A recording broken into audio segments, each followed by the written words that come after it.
Welcome to The Free Will Show, a podcast that provides a beginner-friendly introduction to free will while also exploring cutting-edge developments on the topic. I'm Taylor Sear. And I'm Matt Flummer. In this episode, we talk with Kristin Mickelson about whether philosophers are using the term incompatibilism in different ways and what implications this may have for the free will debate. Thanks for listening. I'm happy to introduce Kristin Mickelson, who specializes in metaphysics and received her PhD from the University of Colorado Boulder. She's published several articles and book chapters on free will, including several on manipulation arguments and moral luck, topics that will be familiar to regular listeners of this podcast. Kristin's also the co-editor of the forthcoming Wiley Companion to Free Will, which will include a chapter by her on Incompatibilism, which is the subject of today's episode. So welcome to the show, Kristin. Can you start by telling us a bit about yourself, your work, and how you came to be interested in working on free will? Sure. And thanks, Taylor and Matt, for having me on. I love the show, and it's a real privilege to be here with you guys. Nice. Welcome. Thank you. So I grew up on a little farm outside of town. By town, I mean population 800, K through 12 in one school kind of town. It was presumed from very early on that I was actually going to be a veterinarian. And so when I grew up and went to college, I just went right into the pre-vet program at UW-Madison and started working on various science courses. And I liked foreign languages as well, so I was playing around with those. And that was taking up most of my time until I took a philosophy class with Martha Gibson and somehow caught her attention. And then I was hooked on philosophy from there. And with her help, I jumped into some more advanced classes in philosophy and was taking those as my guilty pleasure on the side while I was doing the real work of getting into that school. And it just so happened that her neighbor, by a few country miles, she lived out in the country, was, the neighbors were a vet and a head tech at a great emergency clinic in town. And so she got me a job there. And so I worked my way through college at this vet clinic while, going and hanging out with Martha on her farm, talking philosophy with her. And it was great. And somehow twists and turns happened so that I didn't go to vet school. I ended up at CU Boulder in an MA program in philosophy. And I had originally thought I'd work on philosophy of mind. But then Michael McKenna came as a visiting assistant professor, maybe a full professor at the time, I'm not sure. But he was teaching a free will class. And it just so happened that some of the things I was doing in philosophy of mind, it became obvious that I needed a view on free will in order to make a full picture. So I took his class.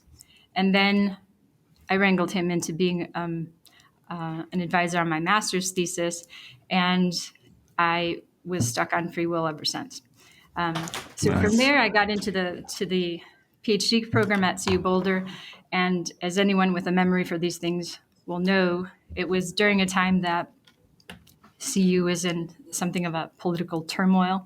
And as the dust settled from that, my advisor for my master's, my main advisor for my master's and my PhD, had actually been fired and basically blacklisted from the field. So that's how I exited my PhD program. But with the help of people outside like Michael McKenna, I was able to get a postdoc at Sweden in the GU, University of Gothenburg system. And I worked on some issues related to free will and moral responsibility there with another postdoc, Bob Hartman, who was an absolute pleasure to work with. He's super careful and super smart and really easy to get along with. And he taught me everything I know basically about moral luck and really diverted my interest from where I was, which was just on free will and determinism, to backing out of that project and looking at that project as a different way of approaching the problem of control that the moral luck guys had always been looking at. So working with him fundamentally changed my research program. And I'd say that's where I still am at. That's where my research is now, kind of combining those two problems. Yeah, very cool.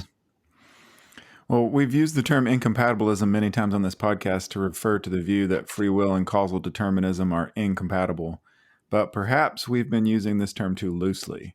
How do you use that term, and how does it differ from what you call incompossibilism? Right. So if it's okay, rather than answering that question directly, I'm going to back off just a bit and get a running start. Okay. Yeah, sounds good. Okay. So yes, I would say the term is being used too loosely. So incompatibilism. I also think incompatibility is being used too loosely, and so is the description that goes along with those terms. Free will is incompatible with determinism. Okay. So to make sure that we don't get tangled up on those specific terms, I want to back out and think about a problem that was raised by two neuroscientists about 2018, Yoshihara and Yoshihara. It's really easy to find the article. You can put their names in with 2018 and it'll pop up on Google. And they're discussing how the researchers in their field were using the term necessary and sufficient conditions incorrectly, well, relative to the way philosophers use them. And roughly they were using it to mean really important for.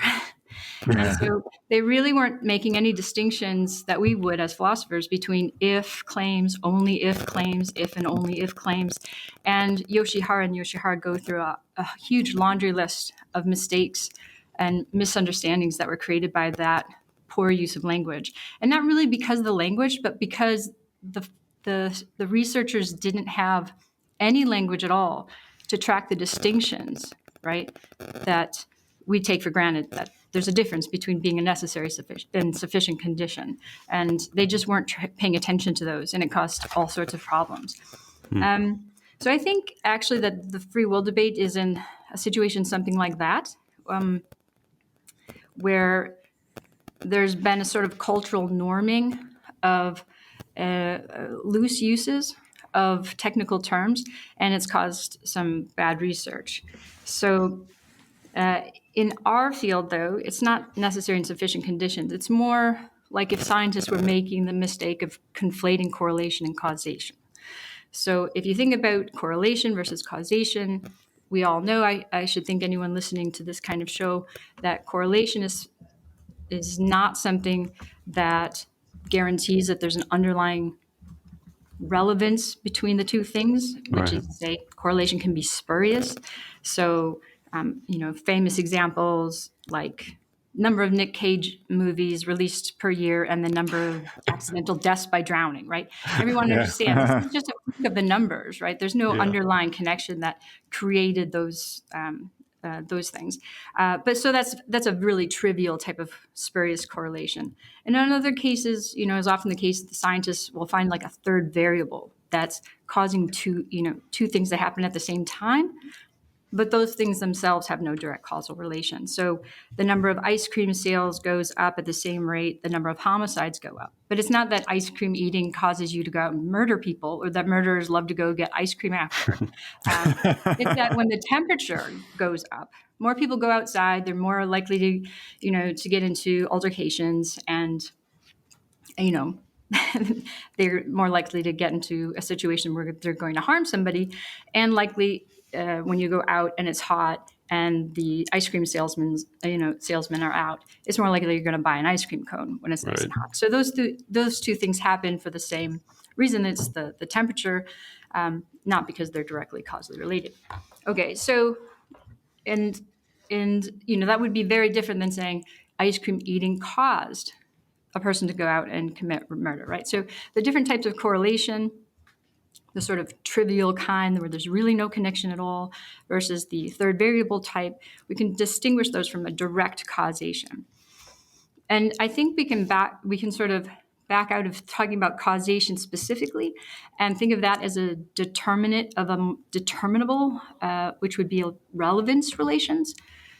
So you have correlation on one side and you have relevance relations on another. So causation is just one type of relevance relation. And another type might be, for example, grounding or backing relations in philosophy. You could have also incompatibility, but we'll get there in a moment. So going back over to the correlation side, everyone knows statistical correlations and how you work the numbers to get those. But correlation is also determinable, and statistical correlations are just one type of correlation. So correlatio, it just means that they're found together. And you can have other types of correlation relations. So supervenience in metaphysics, like I said, the philosophy of mind, that's a type of correlation relation, properties that go together, but there's not necessarily a clear sense of why they go together. And in logic, you have inconsistency in the way that it's defined in logic textbooks, where two claims can be inconsistent, but only trivially so, right? So, for example, 2 + 2 = 5 is logically inconsistent with the moon is made of green cheese, but there's no underlying reason why one has the truth value it does, because the other one has the truth value it does. These are just independently false for reasons of their own, and so they're never true together, which is the definition of inconsistent. So that's very different than saying Joe is married and Joe is a bachelor are logically inconsistent, because we know that those are never true together, but not just by chance, not just by some trivial, way, but there's an underlying conceptual incompatibility. There's some conflict in the nature of what it is to be a bachelor, right? It means in part that you're unmarried. So to say that somebody's married, so they say that Joe is married and Joe is a bachelor is to commit yourself to saying Joe is a unmarried person. And that's a conflict in terms. So if you have inconsistency on the one side that could be trivial or spurious, and then you have this latter kind, which is like the relationship between bachelorhood and being married, it seems like we have a different kind of relationship at play in that second case. And I think that would be great to track with the term incompatibility, where there's an underlying conflict between the two things. That's making it the case that they're inconsistent, just like causation can make it the case that things are correlated. Does that make sense? Yeah. Yeah, so far so good. So far so good? Okay. All right, then if that's good, so that's my backup. And then I would say, well, when we get back into the free will debate, talking to Keith Lehr, who actually coined the terms by all accounts, the terms compatibilism and incompatibilism, he said he had in mind the type of relevance relation that I'm calling incompatibility, where it's not just logical inconsistency, but it's something more, it's deeper. So when he said that incompatibilism names the view that free will is incompatible with determinism, he meant to say determinism isn't somehow a conflicting relation with free will, or it's antagonistic to free will, not merely that they're just never true together. So if that's the case, then the way Lehr originally defined incompatibilism, it was the view that this free will thesis that he had and the thesis of determinism stand in this logical, antagonistic relevance relation to each other. Okay, so that was the original meaning of incompatibilism. And then for twists and turns that I do have a story about through the history of the development of the language of the free will debate. It turned out that some philosophers started using the term incompatibilism slightly differently. And what they mean by it is free will is just logically inconsistent with the thesis of determinism, which is to say they're never true together, but they've dropped that content where there's like some sort of internal conflict between the two things. And so that's a different view, I think, than the view that Keith Lehr had in mind when he coined the term. Does that distinction seem clear enough? Does it hold up so far? Yeah, that makes sense. And so the logically inconsistent position, is that what you mean by incompossibilism? Right. So originally, because it's Keith Lehr and people he was advising, like Peter Van Inwagen, they were working right in the wake of the linguistic turn, and they really didn't like metaphysical language as much as the logical language. Right. So they put it in terms of logical inconsistency. But you could track that same type of relation in metaphysical terms, and that's how I look at it in terms of incompossibility. So to say two things are incompossible is just to say that there's no possible world in which they coexist. And it's roughly the same. If you use possible world semantics to sort of cash out claims like necessarily, if determinism is true, then the thesis someone has free will is false. They amount to about the same thing. Right. Setting aside certain questions about moral realism, right? So there are some tricks there that you have to pay attention to when you're looking very carefully. But for our purposes, I think we can set them aside. The original definition of incompatibilism wasn't merely trying to say that there's no possible world at which you'd find determinism true and someone acting freely. It was the bolder claim with an explanatory or relevance relation claim between these two things to say the reason that you won't find anybody in any possible world acting freely when determinism is true is that there's a certain internal conflict between determinism and free will, like there is between being a bachelor and being married, that you're just never going to find these two things together. So there's that relevance relationship in the original notion of incompatibilism. But incompossibilism is sort of setting aside that explanatory component and just going down to the correlation claim. So incompossibility is just a type of correlation relation, just like inconsistency. And so it may or may not be spurious. Good. That's helpful. And thanks for sort of backing up to explain that distinction. Now, given that distinction, you say that there are two problems of free will worth keeping separate from each other, namely the correlation problem and the explanation problem. Could you talk through these two problems and explain how you see contemporary theorists with different positions in the free will debate responding to these problems? Right. So once you're on board with the idea that philosophers should care about the distinction between correlation and relevance relations, then I think that it's pretty easy to distinguish two problems. One that I call the correlation problem and one that I call the explanation problem. So the first problem basically is just framed by the question, is it possible to act freely when determinism is true? And that question can take a yes or no answer. Mm-hmm. And if you answer yes, what you're saying is basically there is a possible world at which someone acts freely even though determinism is true. And that's to say you think free will and determinism or determinism-related factors are compossible. Now, if you hold that view, it's sort of the end of the story for you. But if you say no, I don't think that somebody could act freely when determinism is true, something seems wrong there, then another question arises. The question of why. Okay, so just like in science, when you find two things are correlated, like lung cancer and smoking, it's not that you get to automatically jump to smoking causes lung cancer. You actually have to ask, why are those two things correlated? And there's a lot of extra heavy lifting that needs to go into deciding whether that there's a third variable, whether it's just completely spurious in a trivial way, or whether the smoking really does cause, in a direct sort of way, some people to get lung cancer.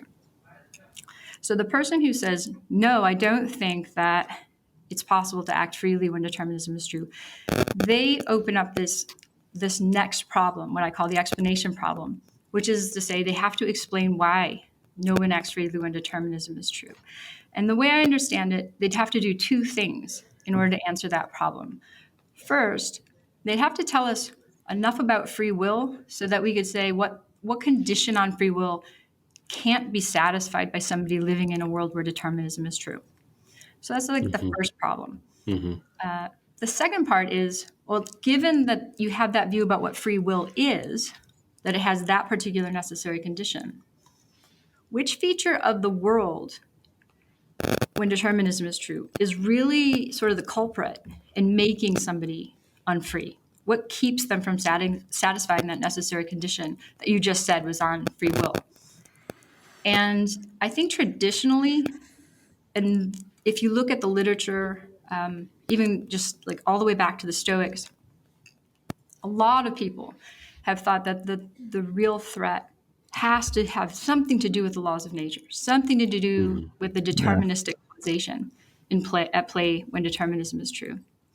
And what I've noticed is actually there's a big disagreement amongst even working philosophers right now about what does the work of undermining free will when determinism is true. So even though they agree that, yeah, there's this negative correlation, which is say that free will and determinism related factors are incompatible, they agree on that correlation claim. But then when it comes to the explanation problem, they come apart in really interesting ways. So you asked about how does this framework help us sort of divide the players in the debate right now in a different way? And so to that, I would say, well, you'd have like the classic Peter Van Inwagen style incompatibilist is someone who thinks that free will and determinism are incompatible, or determinism related factors are incompatible. And then they say, well, we've already agreed, we and my classical counterparts, that free will is just the ability to do otherwise.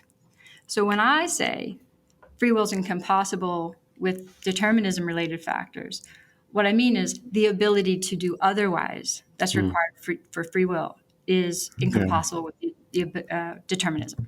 So they have a solution to that first problem. What's the condition that's not met when determinism is true? Well, it's the libertarian solution, the ability to do otherwise. That's the thing you can't have. Why can't you have it? Well, because determinism, by definition, rules out just the sort of leeway in the world that an exercise of the ability to do otherwise, in this incompatibilist/libertarian sense, what that requires. So now you have this perfect story about why determinism is a threat to free will. So that's the classical picture. And so Peter Van Inwagen himself identifies as working within a classical analytic paradigm, which I think the dates are roughly the 1960s to 1985, and I completely agree with that assessment. I think Peter Van Inwagen's An Essay on Free Will, which came out in 1983, was basically to the book that captured the classical analytic paradigm in the way that A.J. Ayer's book captured logical positivism. It's this perfect distillation of what they were saying at the time. But of course, as things have moved on, people have started to reject the idea that free will is an ability to do it otherwise. Most philosophers don't think that free will should be defined as the ability to do otherwise anymore. And that's completely up for grabs. If it's not that, what is it? And that's where people like Dirk Pereboom and Galen Strawson come in. And they say, yeah, it's not really about the ability to do otherwise. It's about being the source of your action.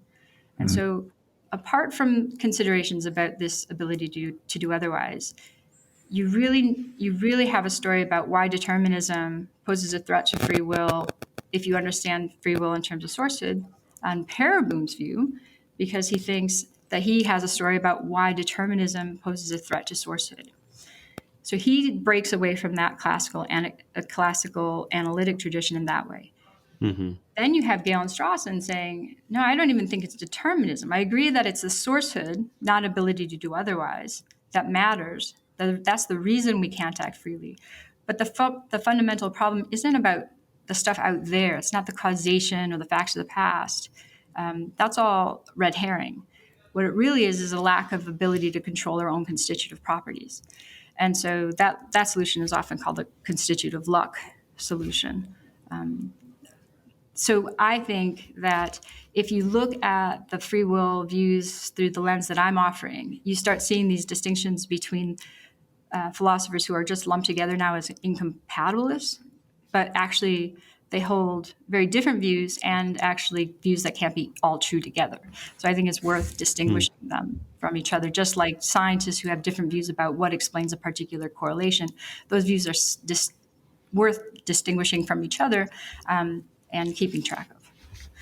Yeah, that's interesting. Yeah, so when we've got failure to use words with clear meanings, that's going to end up with some confusion. So can you describe one or two of these types of confusions that happen because of our use of language and how we could avoid them? Sure. I suppose the conflation of correlation relations and relevance relations generally under the term incompatibility is a big one in itself. I think that's not just a trivial mistake. I think if scientists were doing that, philosophers would have a fit. The fact that we're doing it and nobody bats an eye, I find to be almost scandalous. But I think that one speaks for itself. So I think if I were looking at this from a newcomer's position, or maybe the position of an undergraduate or a graduate student just getting into this, I think the most interesting type of concern that I have is that what the use of language has done in the free will debate has made incompatibilism into a Mott and Bailey doctrine. So are you guys familiar with that concept? No, I don't think so. Yeah, could you explain it? So there is a philosopher, his name is Nicholas Shackle. This is easy also to find if you Google it, who he was criticizing postmodernism. But he said some doctrines seem to have a particular structure, and it models the structure of a medieval castle. And these castles have a structure so that they put up a little light fence or maybe dig a ditch around some really desirable bit of land. And then they put other little houses and sheep on that land inside the light fence. And on some high part of that land, usually a high part, maybe they even build it up, they'll put this little fortress called a motte. And they'll put a real nice fence around that. And the motte itself is it's really dark and dank. It doesn't have a lot of windows. It's just there in case marauders come and try to steal the land and the sheep and take their property away. Everyone in the village can go and hide in the motte until the marauders go.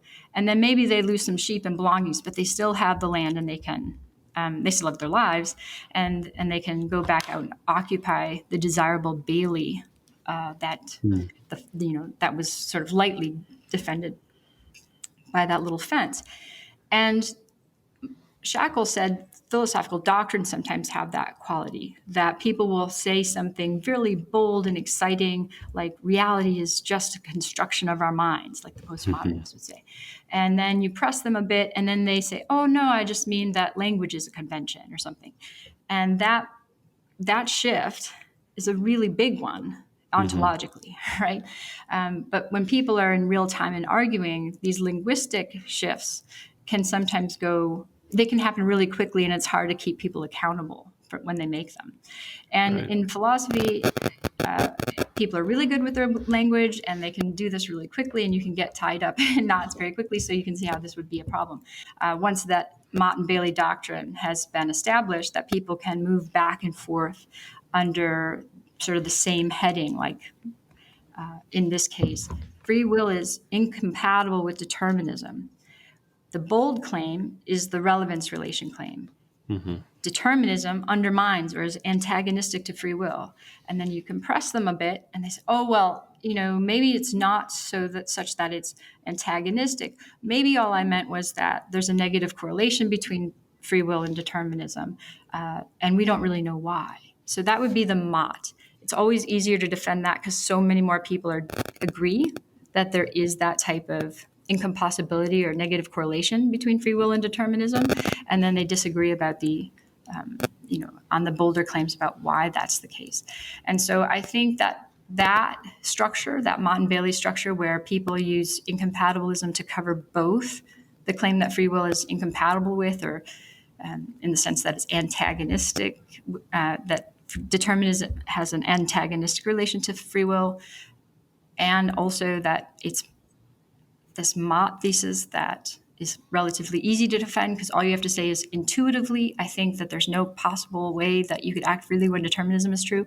You can just support that with an intuition and be done. Whereas the explanation for why there's an incompossibility takes a lot of philosophical work. So letting people slide between those two meanings of incompatibilism while they're saying, I'm just an incompatibilist, that's all I ever meant. I really do think that that's a real problem in the debate right now. And as far as fixing it, just letting people know that there's a difference between the Mott and the Bailey so that they can call it out when they see it, I think could be helpful. Yeah, interesting. Mm-hmm. Well, this kind of leads into another question we have, which is you also say that it's a mistake to group certain arguments together under the label arguments for incompatibilism. All right, given this distinction. And in recent work, you discussed Dirk Perboom's four-case manipulation argument, as well as Almeli's Zygote argument, both of which we've referred to on the podcast before, and we talked in detail with Dirk about the four-case argument. Could you talk through your own view on how these arguments in particular should be characterized? Sure. Manipulation arguments, I think, are really the most interesting arguments out there. And so my work has been really focused on that type of argument. Mm-hmm. And so with Dirk's four-case argument and Almeli's Zygote argument, I think the big difference there is that the Zygote argument, at least in its modern form, Alfred Mealy is very clear about the fact that it concludes to an incompossibility claim. Mm-hmm. And he doesn't even aim to try to explain why there's that negative correlation between free will and determinism.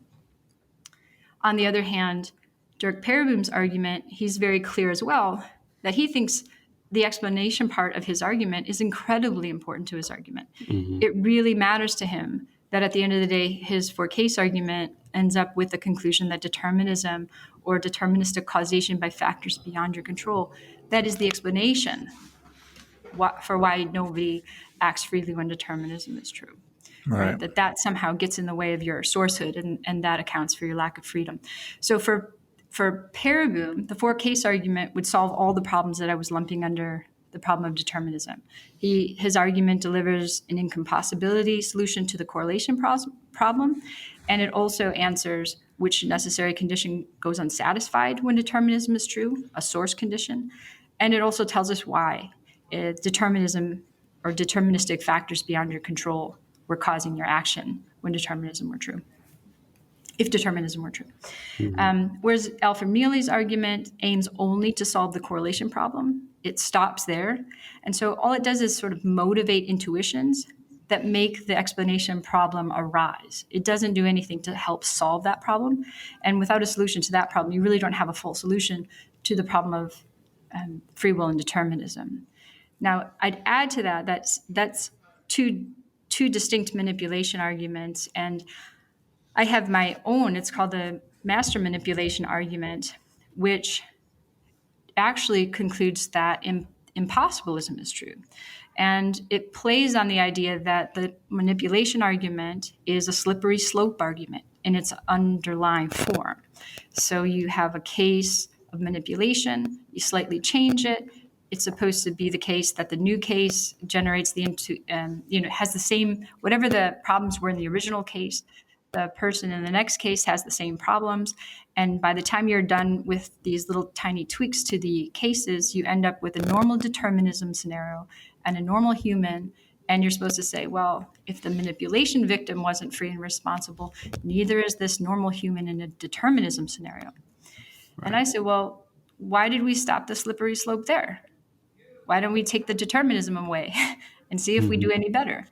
Mm-hmm. And because people have been thinking determinism is the problem, they just think this is a natural stopping point, that determinism isn't something you can remove from the case, but certainly you can. You just pop it out, and then you let the generalization slide. And of course, libertarians are going to say, oh, I can stop the slide before we get to there's no possible world in which someone acts freely, by telling you a story about event causal libertarianism or agent causal libertarianism. But if you don't think that those kind of solutions work, if you don't actually accept that those buy you the type of sourcehood or the type of control you wanted, then there's nothing to stop the slippery slope from going all the way to free will is impossible. And then you have a different explanatory task at hand, right? You're not just trying to explain the incompossibility of two things.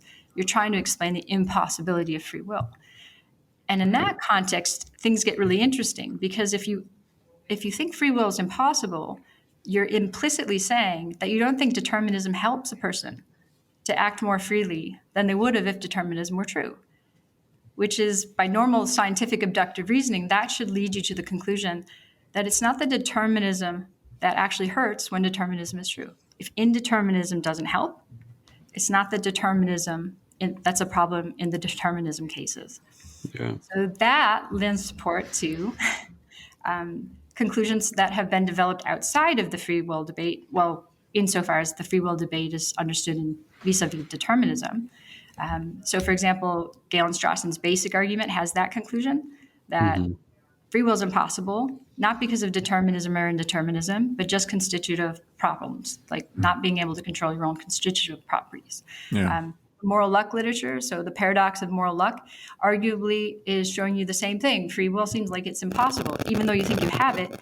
And then you look very closely at the details of why it looks like you don't have it. And the case could be made that the problem of moral luck is generated by the intuition that we want to be the ultimate source of our actions, but we can't be because we can't control the properties that we that constitute us. And so if that's the case, then I think it's a huge failing that the philosophers in the free will debate haven't been using the manipulation argument to its full potential in that way.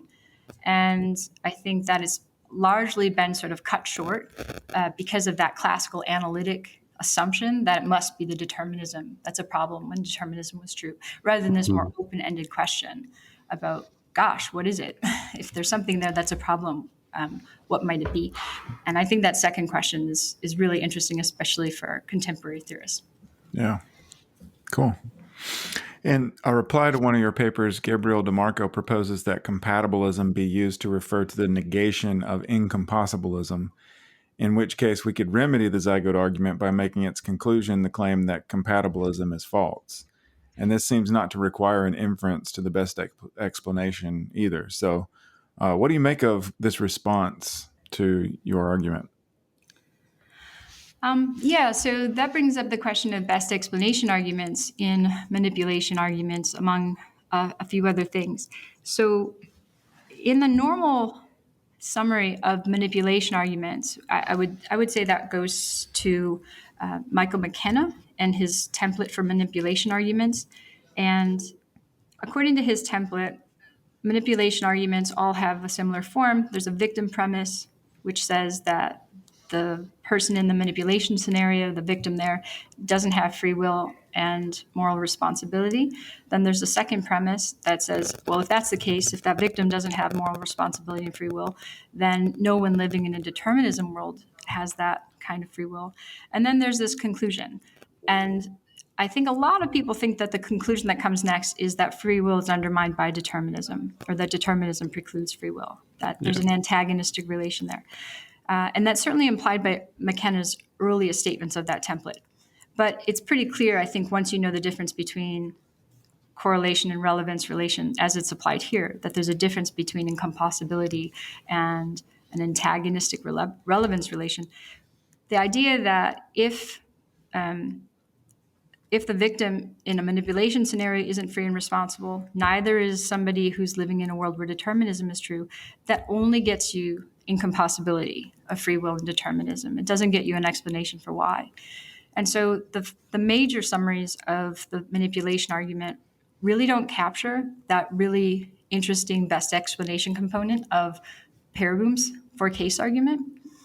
And so it makes it really difficult to understand those kind of complaints about manipulation arguments. So Mealy, for example, has in a paper, I think he first put it out at 2005, argued that there's a problem with the four-case argument insofar as it has a bad best explanation component. And he claimed that the four-case argument failed as an argument for incompatibilism because of that best explanation problem. Now, if you look at McKenna's template, he says, well, there's only two ways you can respond to manipulation arguments. You can reject the first premise, say that the guy is, despite what other people are saying, the victim is actually free and responsible, and he calls that a hardline reply. And the second reply is supposed to say, well, I've got a condition, I've got a way to block the generalization, so I don't have to accept that incompossibilism is true, even if I accept premise one. But what Mealy noticed, is that you could actually think that Pereboom's argument works insofar as it's supporting premise one and premise two of McKenna's template. But there's a third thing you could criticize, and that's specifically Perigram's attempt to close the sort of explanatory gap between incompossibilism and his preferred explanation for it, which is to say deterministic factors beyond your control are what cause you to be unfree when determinism is true. So that's not a hardline reply or a softline reply, right? I mean, this is actually a real question. Would you consider that under either heading? Yeah, I guess I'm not sure. Yeah. Okay. So It doesn't fit neatly. People don't really Right. it. It's not clear which premise it's denying. Like if Exactly. you have to deny premise 1 or premise 2 to be a hard or a soft line, then I'm not sure how you categorize it. Yeah. So I think if we're in agreement on that, it shows that you don't really capture the full force of Perigram's for case argument with the template that McKenna provided. And what's interesting about the Zygote argument, and that's what DeMarco and I were discussing in these papers, is that the original Zygote argument looked like it had the same explanatory conclusion as the for case argument. It looked like it said, here's a manipulation story that I'm going to generalize to the claim that no one's acting freely when determinism is true. And then it jumps to the conclusion that determinism precludes free will. That's the stated conclusion. Now, I looked at that and thought, well, that looks like you're making a cum hoc ergo propter hoc fallacy move, right?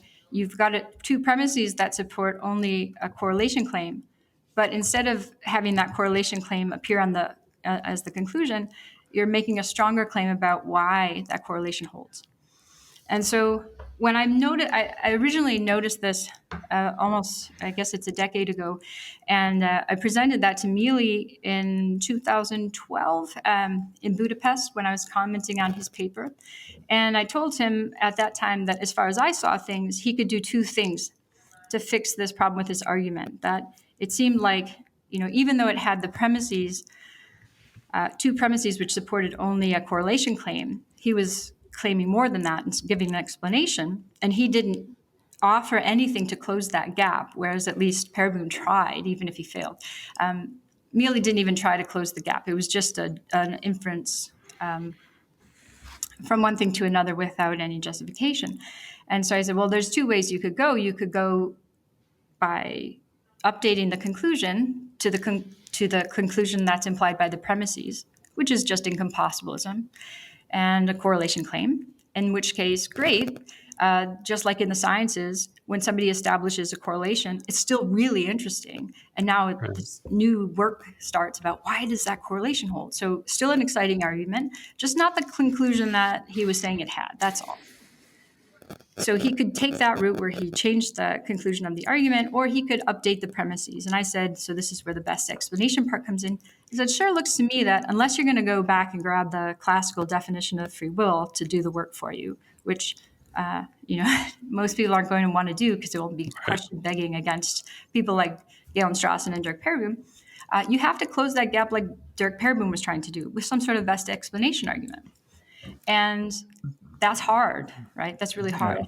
And so in response to that, those two options that I offered to Al, he took the easier one. He changed the conclusion.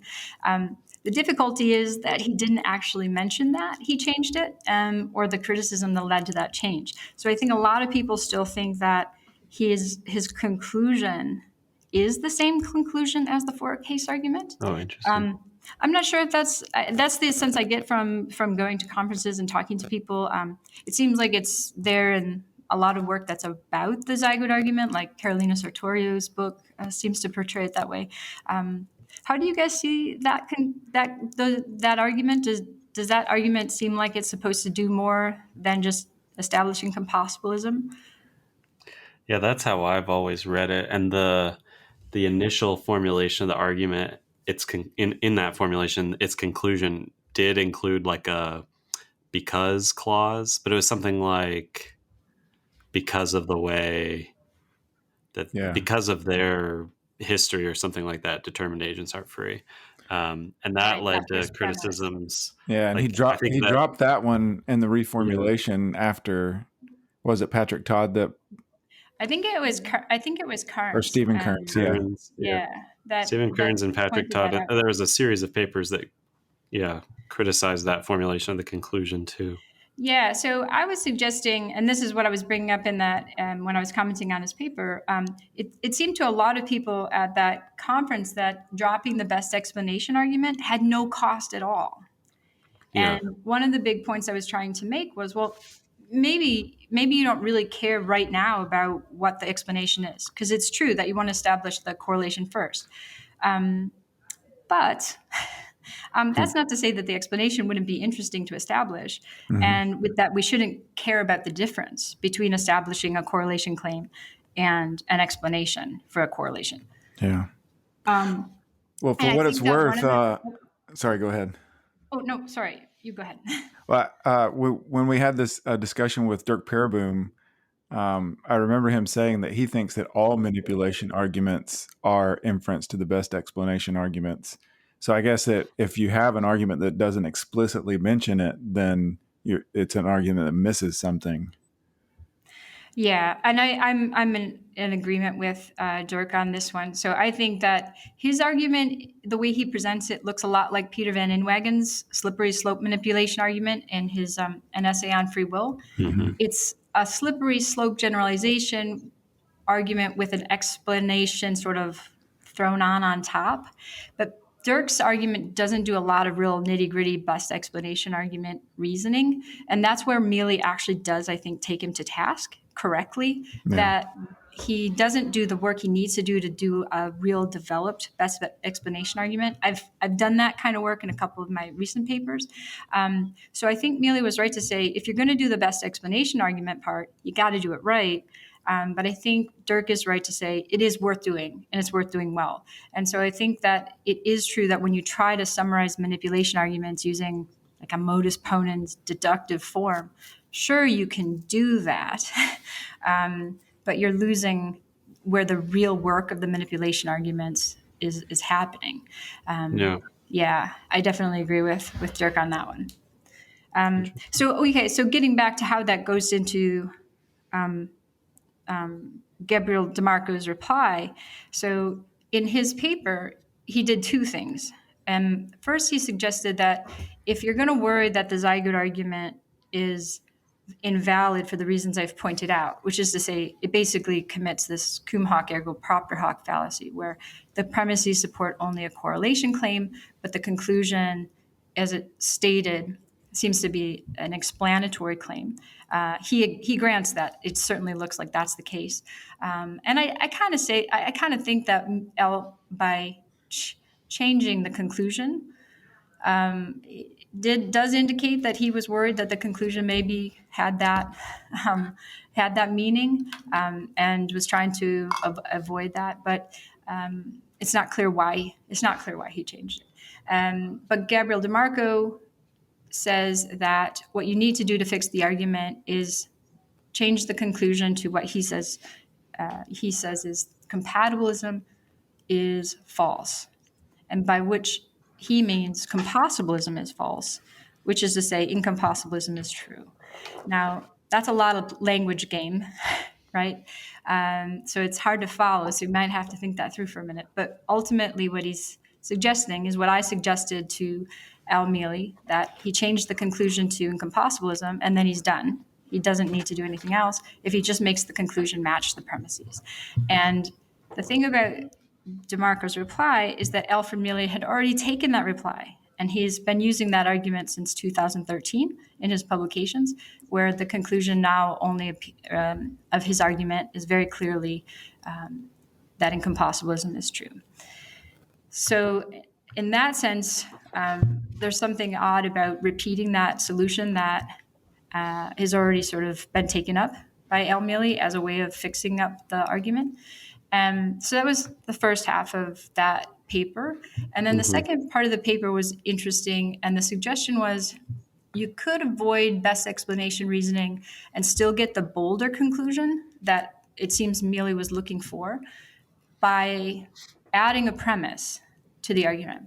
And the suggestion was that if you said that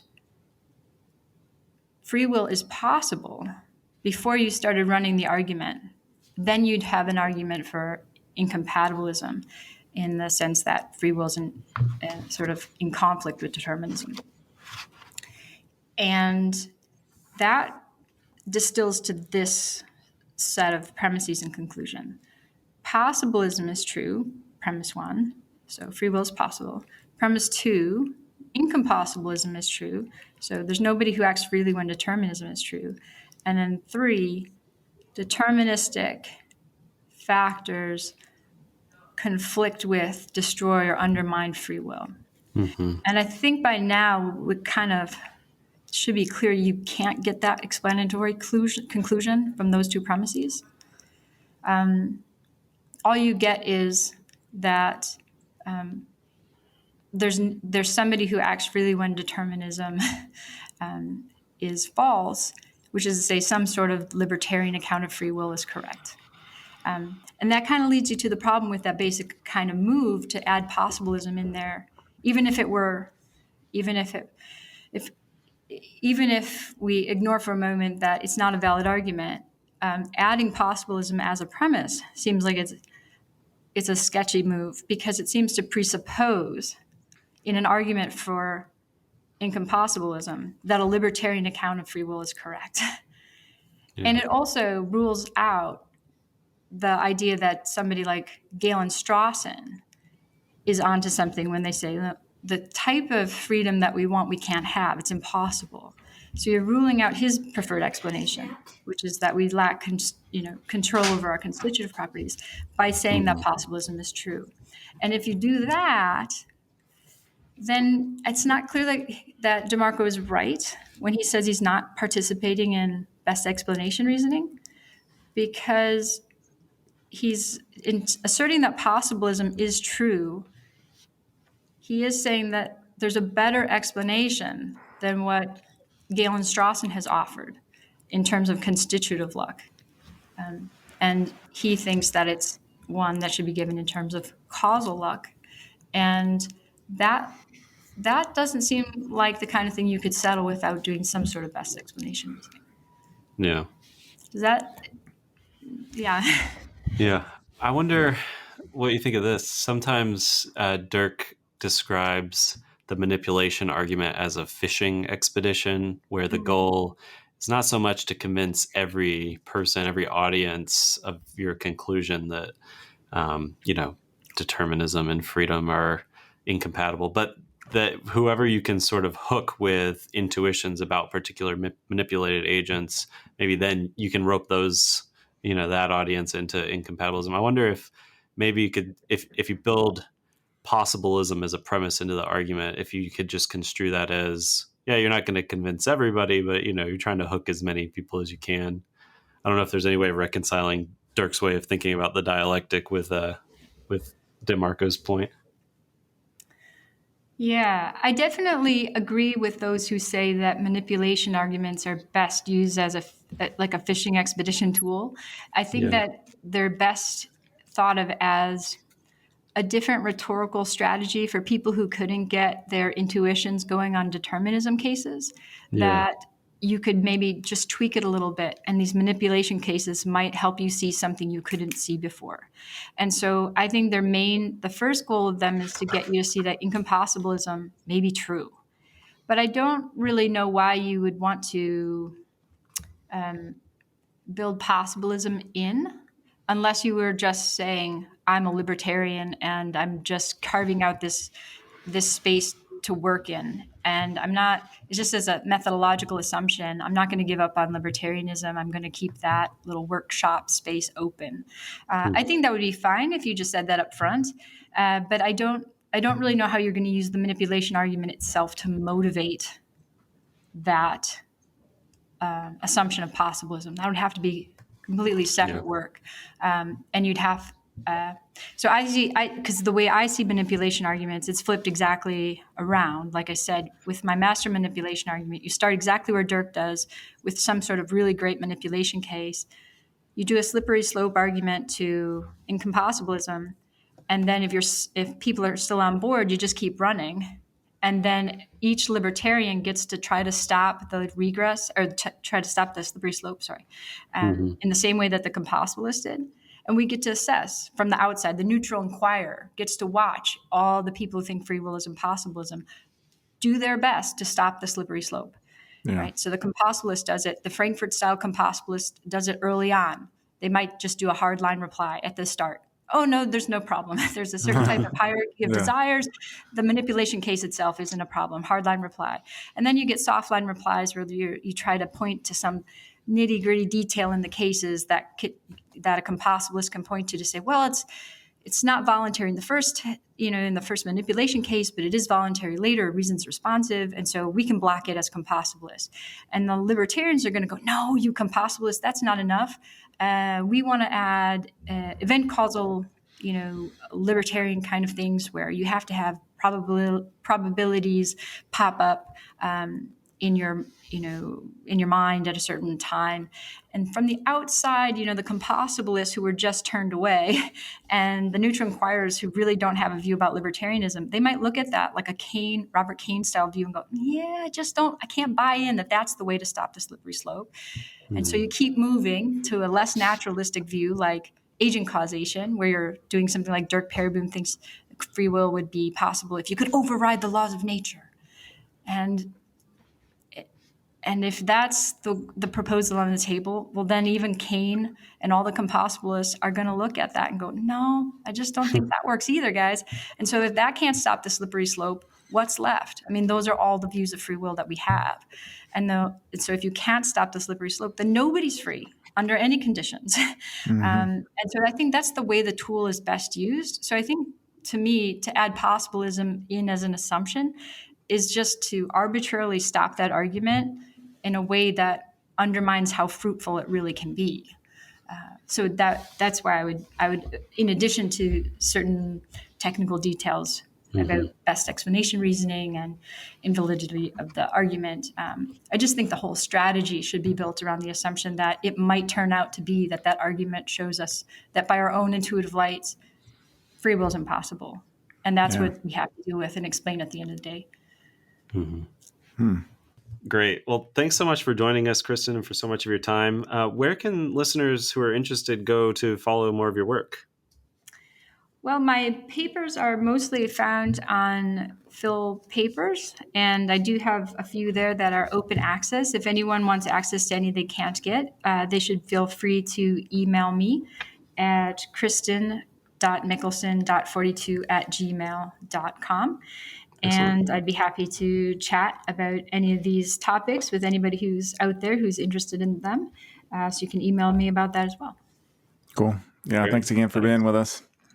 That's awesome. Thanks so much, guys, for the opportunity. You're welcome. In our next episode, we will talk with Robert Hartman about moral luck and how it is related to the problem of free will.